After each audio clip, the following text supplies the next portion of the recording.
5 Boy Scouts and their leaders take on one of the toughest trails in the Grand Canyon. How come it's so hot? But they're soon at the mercy of a freak heat wave. And as their water runs out, what started out as a fun adventure quickly turns into a fight for survival. 3 15-year-old boys risk their lives in a desperate race to find water. Hurry!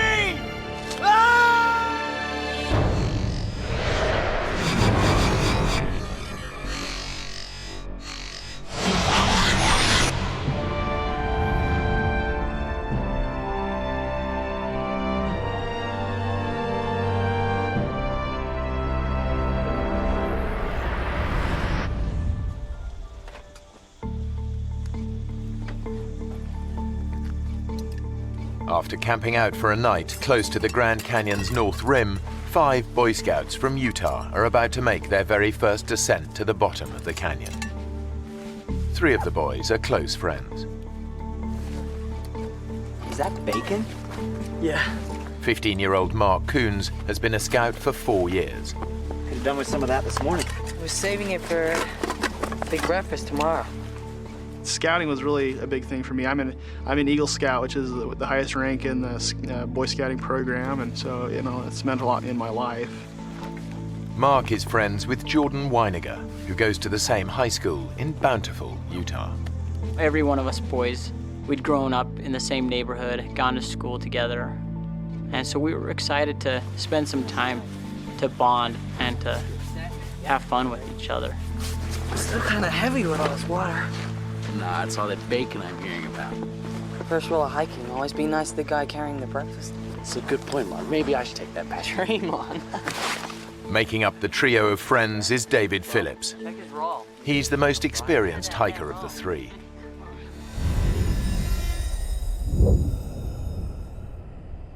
It's June, and the day is shaping up to be blisteringly hot. The leaders are following the first rule of Grand Canyon hiking. Take water and plenty of it. Okay, boys, don't leave anything behind. It's a real deal today.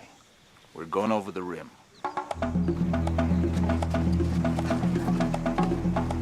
Guy Davis is the Scouts leader. Most of the boys that went, I knew very well. They were about as high as kites. They were excited for the experience.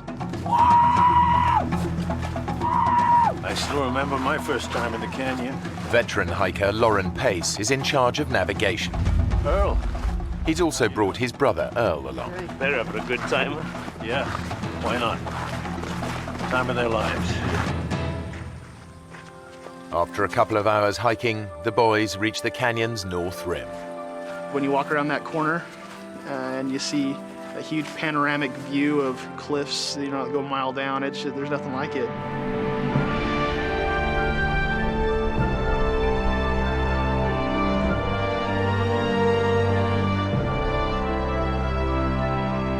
It's the biggest canyon on Earth, 18 miles wide and nearly a mile deep in parts.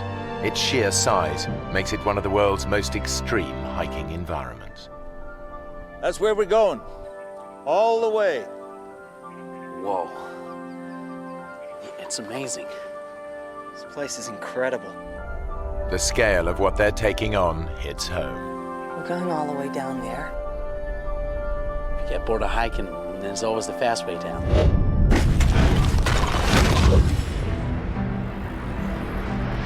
The group have already hiked 3 hours to their first night's camp. Now they'll make their descent, following the unmarked little Nankoweap Creek bed. It's a tough hike with steep descents that drops 4,000 feet down to the Colorado River. There they'll fill up on water and take an easier route back up. The whole trip should take around 7 days.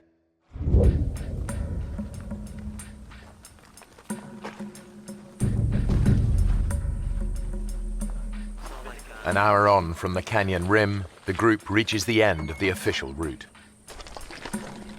From here on, they'll be off trail all the way down. The trail ended, and then it got very rocky. That's when we saw the difficulty of what the hike was going to be.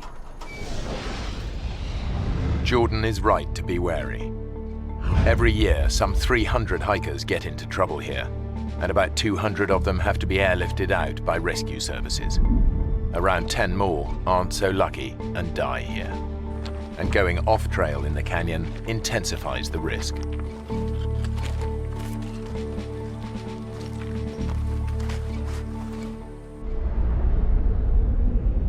Yep, this is it, fellas. The big chute. The chute is a rocky gully over a mile long, an extreme descent over boulders, loose rock and gravel. Jordan immediately sees how tough this will be. It was turning into a hike that, was getting a little more dangerous. They have no radio and they're out of mobile phone range. If anyone gets hurt, they're on their own. It was really steep.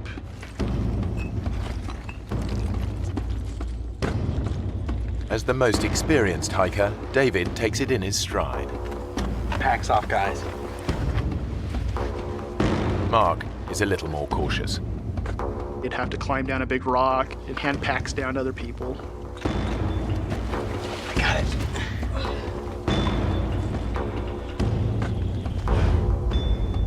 So at that point, it wasn't just a hike, it was more of a climb. A section of loose shale makes the going even tougher. If you did put your foot wrong or something, you definitely could take a nasty fall, maybe not stop until you go all the way down to the bottom of the Grand Canyon. After an hour of hot and exhausting scrambling, even Scout leader Guy is struggling. It's very difficult to keep your footing as you were sliding down.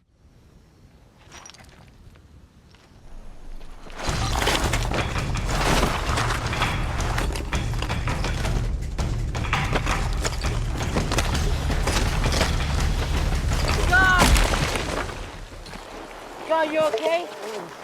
I hit a log straight on, and it just, I managed to catch it with the part of the body you should never hit a log with, and literally knocked the wind out of me considerably. You okay to stand? Come on, let me take this pack. On three. Come on, guys. 3. Careful. It's a lucky escape. It could have been much worse. 2 hours after starting down the chute, the exhausted group reaches the bottom. They've descended over 1,000 feet. Now, there's no going back.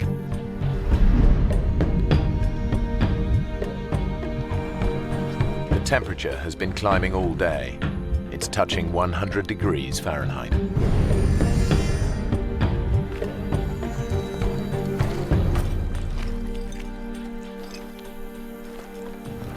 How comes it's so hot? It's gotta be a freak thing. It'll be colder tomorrow. In fact, a freak heat wave has hit the canyon.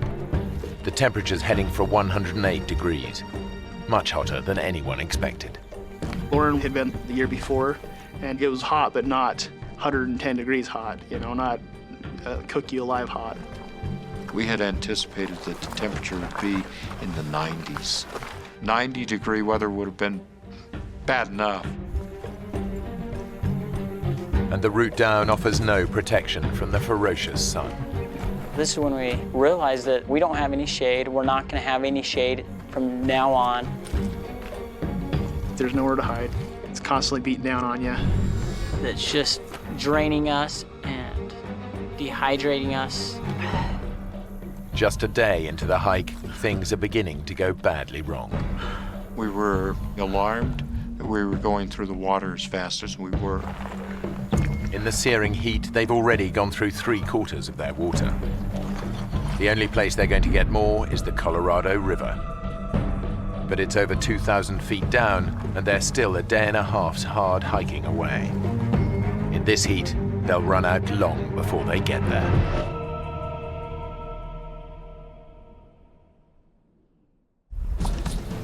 As we were hiking, that's all we could think about was the river, of getting to the river. But the boys are about to find out that blistering heat isn't the only hazard they face. Dave, don't move. You got a scorpion on your back. One sting could immobilize David. Hold still. Careful.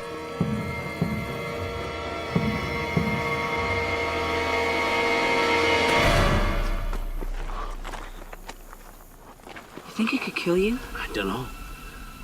I don't really want to find out. It's a reminder of just how hostile the canyon is. As well as scorpions, there are thousands of rattlesnakes. Stepping on one would be all too easy. And getting bitten out here, miles from medical help, could be fatal. Come on, let's go.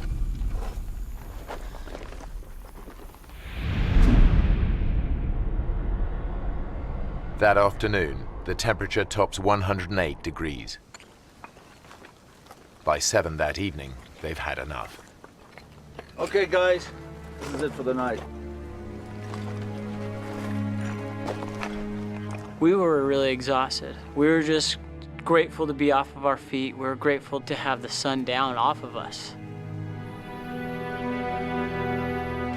David does his best to keep his friends' morale up. Hey, guys! Guys, come here. You can see the river. It's miles away, Dave. When I first saw the river, all I could think was, that is still very, very far away. So it was really worrisome to me that it was so hot and that I was running low on water. Just think about running in that river and drinking pints of icy water. A couple of hours in the morning and we'll be there.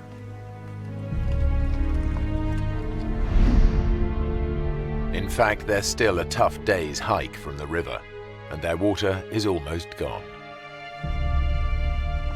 We begin to say, gee whiz, am I going to be able to make it down to the river tomorrow? Have I got enough water?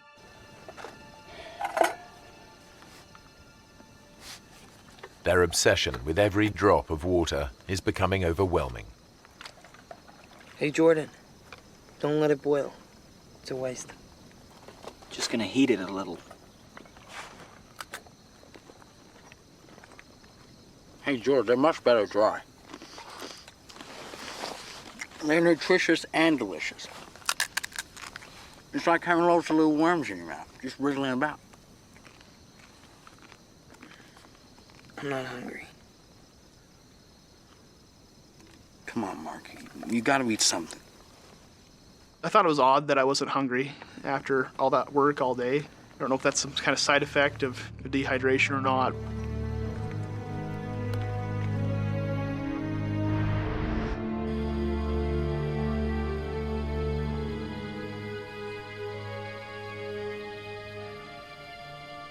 Definitely that night I was starting to feel a little shocked and surprised that something I thought would be so fun was starting to turn into something that was so scary and so worrisome to me. And I felt like I had started to lose control of the situation that I was in. Dave, Yeah? we're gonna get through this. Come on. We'll get up early before the sun gets down on us. And by the afternoon, we'll be at the river.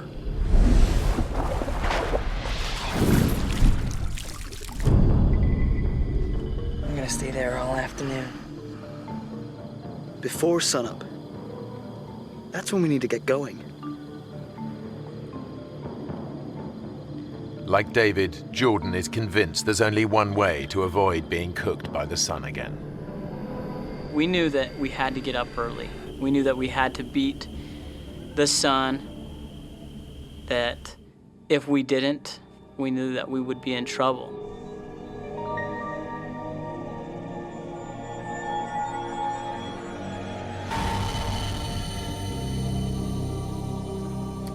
But by the time the exhausted group is ready to go, the day is already blisteringly hot. I know that when we did begin hiking, I don't remember what time it was, but the sun was on us. It was hot.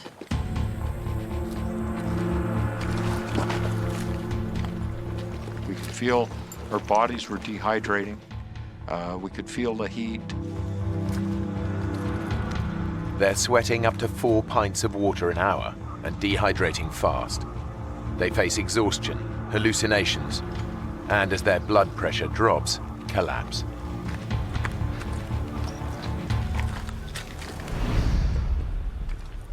Just before noon, they face yet another ordeal. A grueling descent down a steep, rocky chute.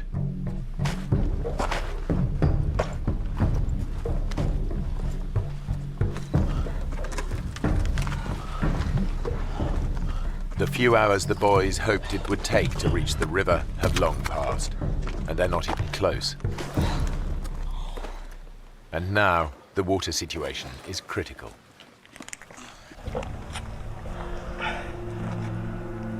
Is that it? You? Not a drop. David shared a lot of his water. Who wants it? He gave the most of his water to anybody. Go on, Joe.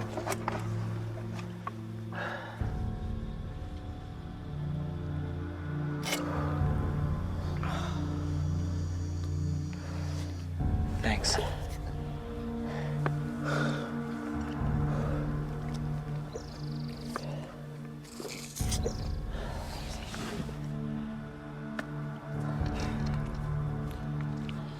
That's it. Their life-saving water has gone, and they're still a good half day from the river. I knew that we were out of water. I knew that, if we fooled around or wasted our time, I knew that we would run into trouble. Come on. Let's get to the river.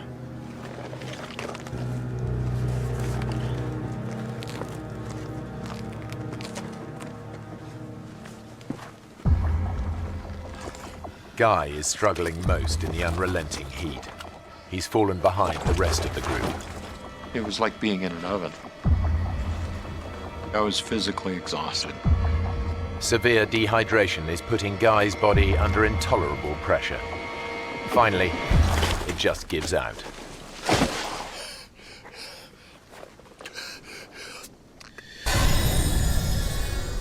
If you take a deep breath, that sensation that you have when you can feel the oxygen going through your body, I couldn't do that.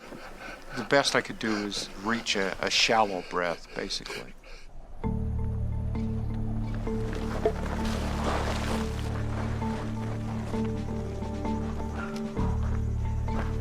Hey, where's Guy? By the time the group realize he's not with them, they're hundreds of feet further down the chute. Guy! I need some help up here! Can't you get down? I can't! I gotta take a break! At that point, I began to really question whether I'd ever make it down to the river. We need to keep going. Look, we can't just leave him. There's some shade here. We'll sit in the shade and wait for him to catch up. We can't leave him behind. But Jordan thinks that waiting for Guy could be a fatal mistake. If we don't go now, we're all gonna die. I'm not just gonna sit here and wait and die. When Lauren said we needed to wait for Guy, I was mad. I knew that if we didn't leave, that we would die. What he needs is water. Let's get down to the river and get him some. Come on. It's a tough call. If they leave Guy behind, he could die, but waiting for him to catch up could kill them all.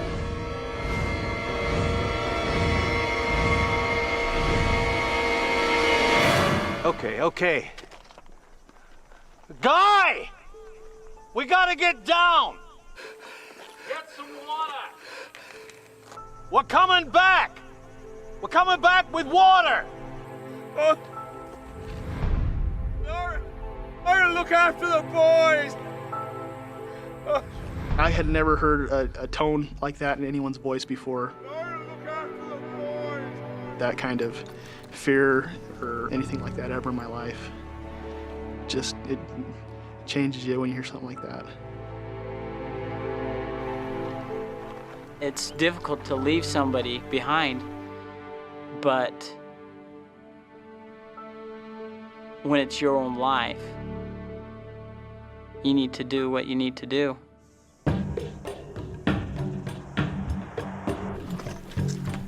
2 hours later, the whole group is desperate for water. Anybody got any water left? No, I'm out. Then Lauren remembers something that might just save their lives. Hey, wait a minute. Wait a minute. There's a creek runs up there. Half a mile along the ridge. There was water in that creek last June. I'll go. Give me some canister. See trees along the creek bank, okay? In these conditions, the extra hour of hiking puts a huge strain on David's dehydrated body. But if he finds water, it'll be worth it.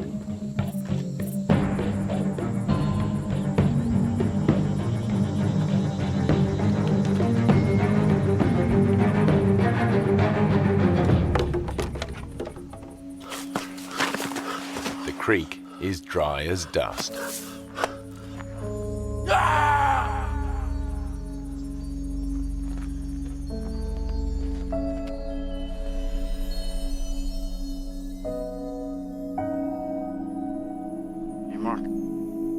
Mark, wake up.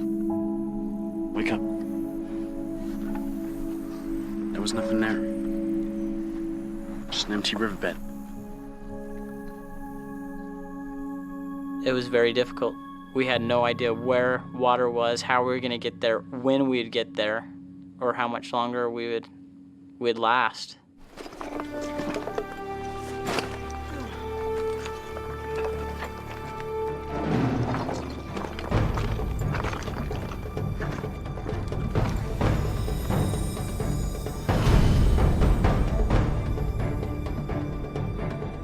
After 6 hours tough hiking, they're still a long way from the river. The temperature has climbed to a searing 112 degrees Fahrenheit. Dehydration and exhaustion are taking their toll. Our bodies became weak very fast. Our pace that we were walking slowed down extremely.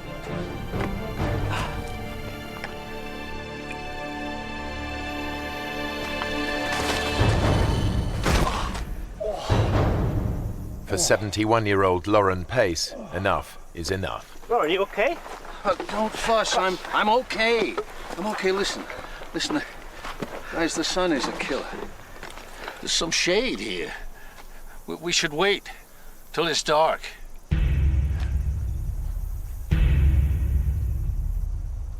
Lauren reckons that hiking at night will be less strain on their dehydrated bodies. But the boys think that if they stay here, it could be the last thing they ever do. There's no easy answer.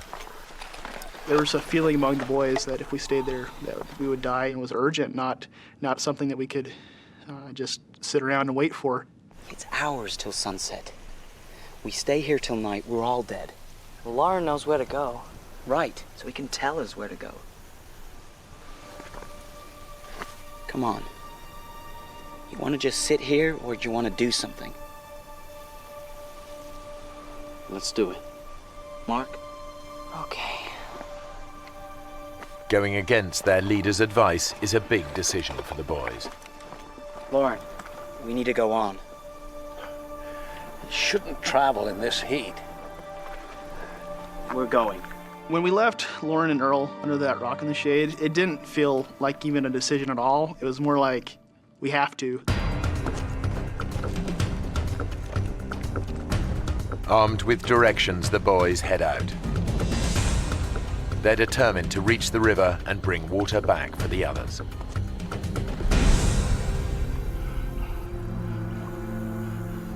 Back up the canyon, Guy is deteriorating. His fluid levels are so low that his body has cut off the supply to his sweat glands. I can't believe a time in my life when I wanted to sweat. I knew that if I could sweat, that it would cool down my body. And I physically tried to will myself to do that, and I couldn't do it. Without cooling sweat, any physical exertion could send his temperature spiraling out of control. If it reaches 108 degrees Fahrenheit, his brain will begin to die. Guy is trapped. If he tries to hike out, it could kill him. Come on, guys. Let's go. Further down the canyon, Lauren is worried about the 3 boys hiking alone and sends his brother and the other scouts after them. But the 3 boys are making good progress, and they're now way ahead. They're less than a mile from the river. They just need to make the final descent.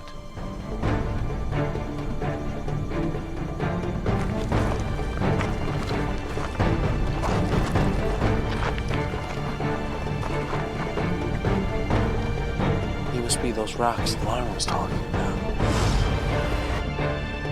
But somewhere they've gone horribly wrong. Instead of the safe route down they were expecting, they've reached a sheer 200-foot drop. We could not see any way down it. It's a dead end. There's no way down.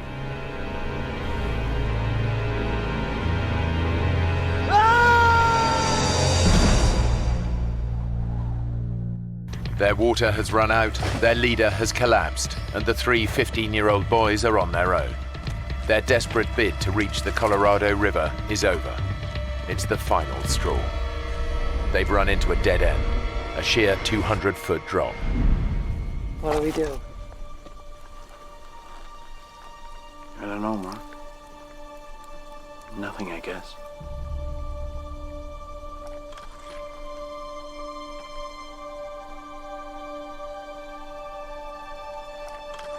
The river's out of reach.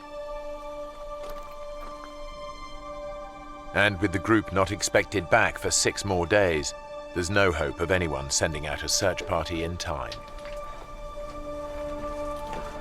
Now, all they can think of is getting out of the sun.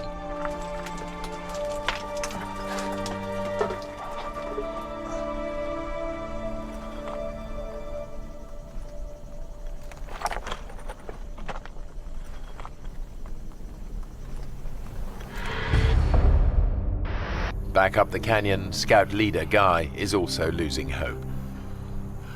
Out of sheer desperation, he comes up with a plan to make himself visible to any passing planes. As I laid there, I knew that it would be hard for someone to see me because I was down below the level. I took out a emergency blanket.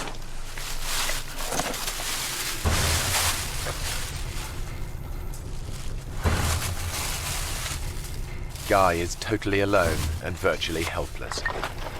It's his darkest hour. When I realized how much of my strength it took just to do that, I was absolutely certain that there was no way out without help from somebody else.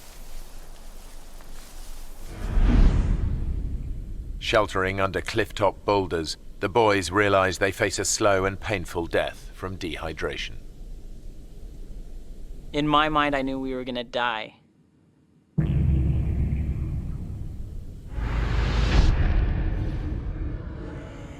You're weak, your body hurts and aches, you have headaches. I just remember not knowing if I'd ever get up from that position. I remember that could be the last place I'd be, is under that rock.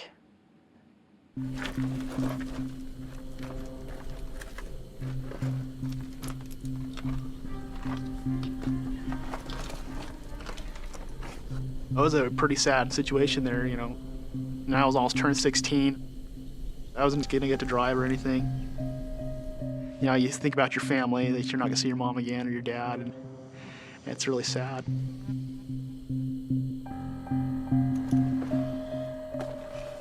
Even David, the optimist of the group, is struggling to see a way out.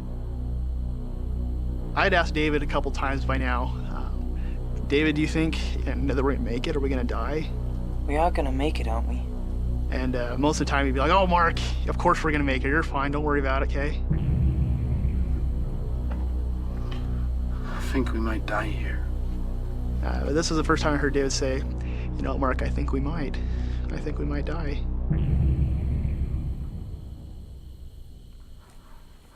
Hey, Jordan. Can you get me a pen? Why? I want to write a letter to my mom and dad, you know.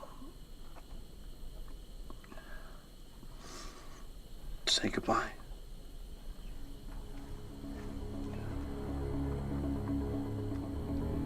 Don't be stupid, Dave. We're not gonna die. I was telling him that, not to give us confidence or not to give us hope, but I almost said it just so that I didn't have to go get him one. So I didn't want to move from that spot. I physically couldn't. I was just gonna lay there to die, and I didn't want to do anything else. The boys start to drift in and out of consciousness.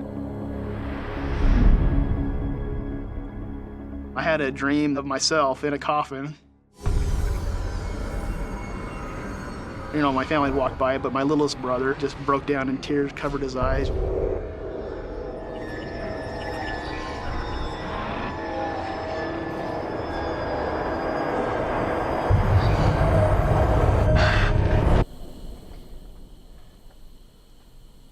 I woke up and I was like, I don't want to die.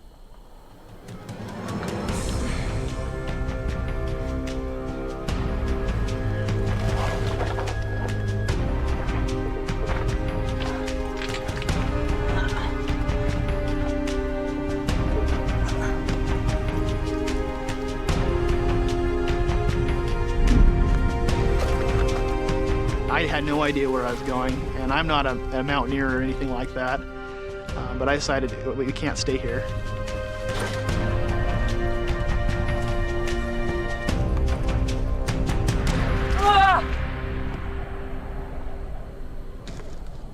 I took my backpack and I chucked it off the cliff, you know, so I hoped that I was going to make it down to pick it up again. Mark threw his backpack over and said, you know, this is what we need to do. Trying to climb down the sheer cliff in his weakened state is near suicidal. But Mark's made his mind up. He's going to get down or die trying. Come on, guys. We gotta do it.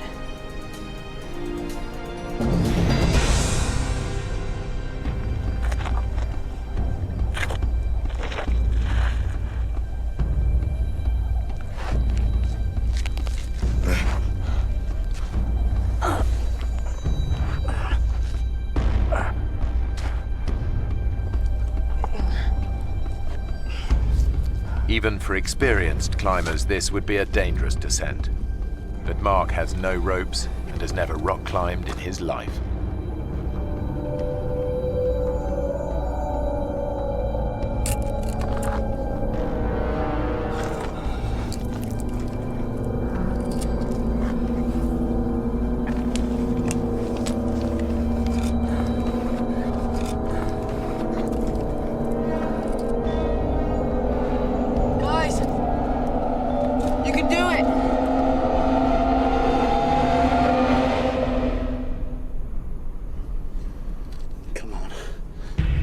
I thought we were gonna die anyways.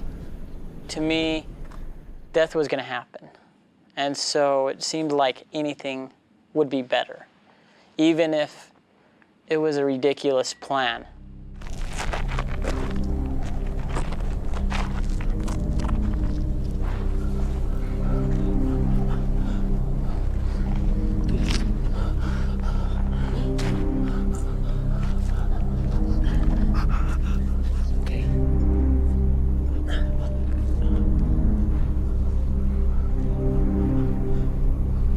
Hey, Dave. How are we gonna get back up this? To the others.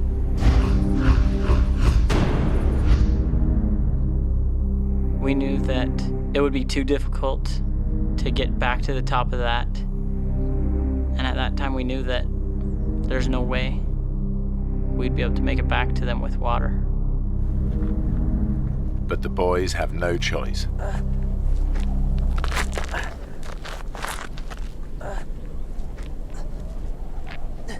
We climbed down that cliff, which was very frightening to me, because I knew that if any of us fell, we would die.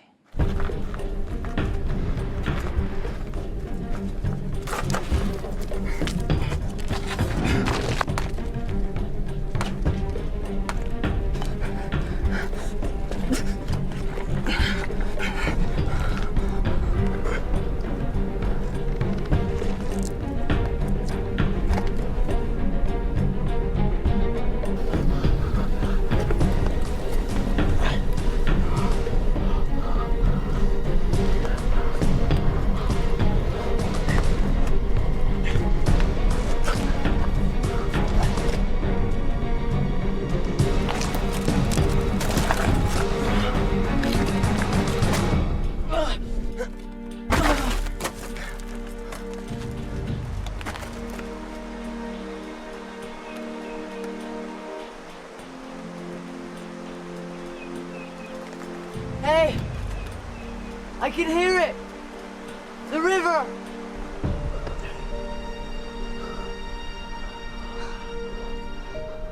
You okay, Dave? My eyes are going funny.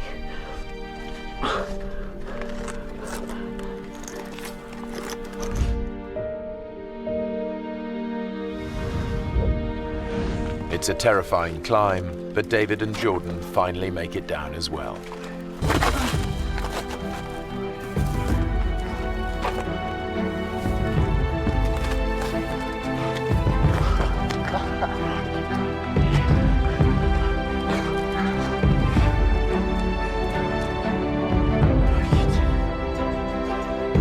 It was a sheer cliff that I couldn't do again. I think we were all amazed that we were still alive, I guess. But David is in trouble. You okay, Dave?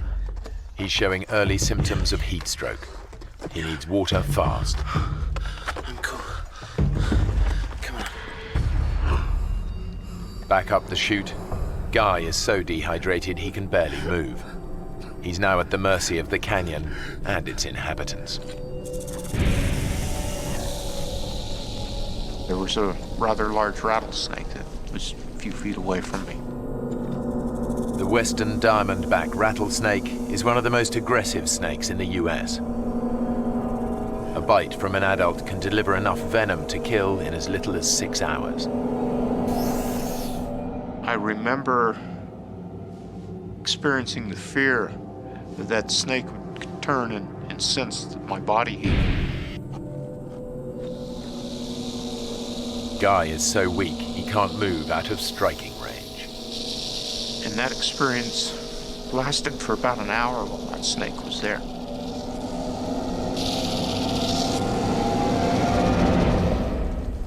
At last, the snake moves away.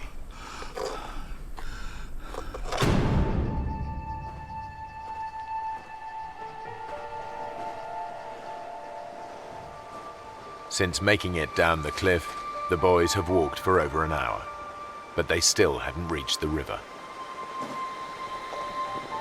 We could hear the water, and it seemed so close. But as we go around one corner, and then the next corner, and then the next corner, each corner we thought it was the next one, and it wasn't.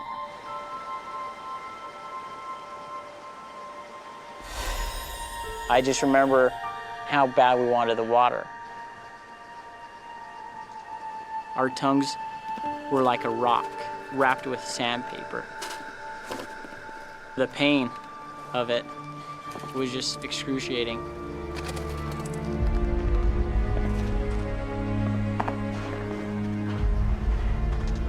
I remember Dave complaining about his vision. Come on, Dave. You're nearly there. And he was shaking. All of us were.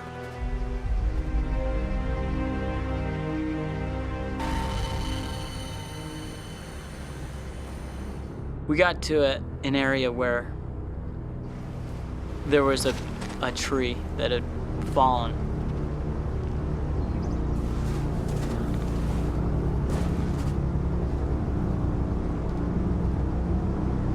David was leaning against a tree, and I was like, hey, we're almost there, guys.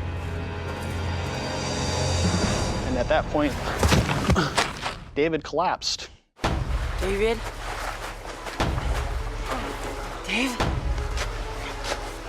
You okay? Me and Mark went over to him.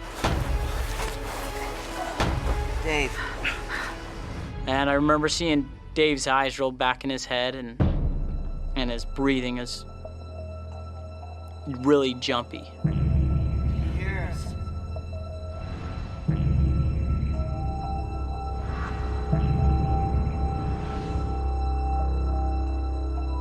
And I just knew that we were in trouble.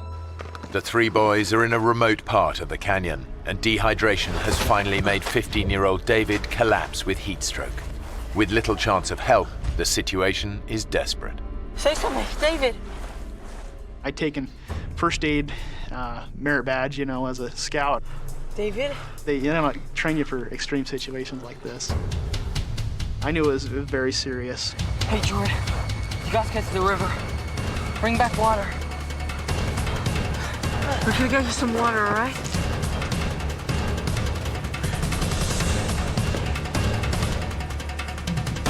And as I went around the first corner,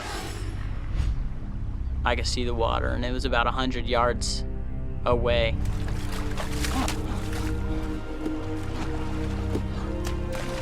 And I remember getting to the water and just being so grateful. I just knew I needed a drink. I wanted it so bad.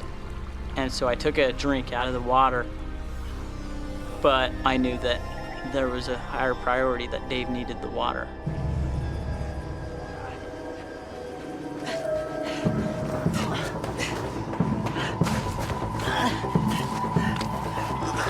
Why isn't he swallowing it? Pour it on him. So the next thing we could think to do was to pour it on him to cool him off. Come on, man. I'm out. I'll go. Hurry, okay? Hurry! I got to the river, and I took my bottles and I was filling them up and drinking a little bit. And when I pulled up the water bottle,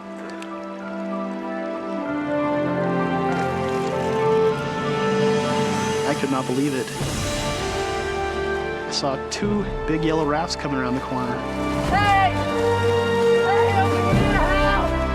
Hey! My friend is dying! Help me! The next thing I knew is I heard Mark yelling help from the distance, and I was just hoping for something. It's an incredible stroke of luck.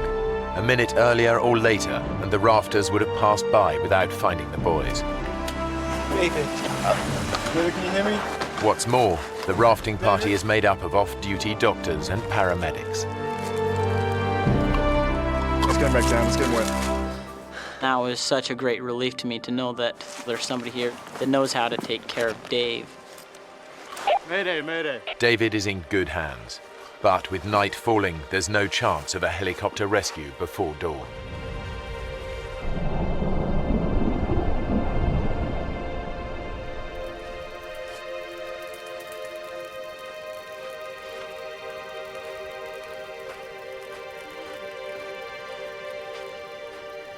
It seemed forever that they were working on him, not knowing if he's gonna make it, not knowing if he'll die. He's still hypothermic.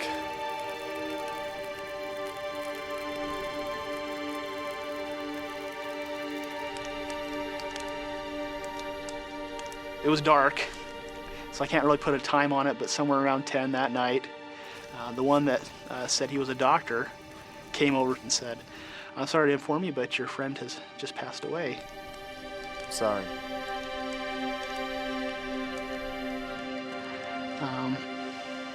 And it was a hard experience.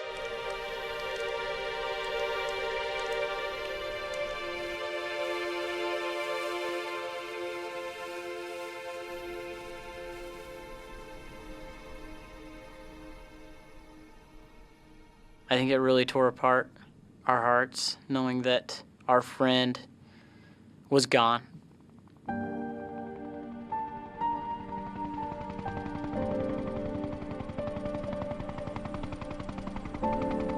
By the time rescue helicopters arrive the next morning, Earl and the other boys have made it down to the river. Thanks to his emergency blanket, Guy was quickly located, while Lauren was finally found wandering alone in the canyon. They're all devastated by the news of David's death. It's so weird, and it changes your perspective on death when someone you know and someone you've seen and been with an hour before, or a couple hours before, and it was vibrant and wonderful and happy, and then he's gone. 10 years on, Jordan is a policeman in Utah, and Mark is training to be a dentist. They're still good friends. Neither of them will ever forget David Phillips, and both men stay in touch with David's family.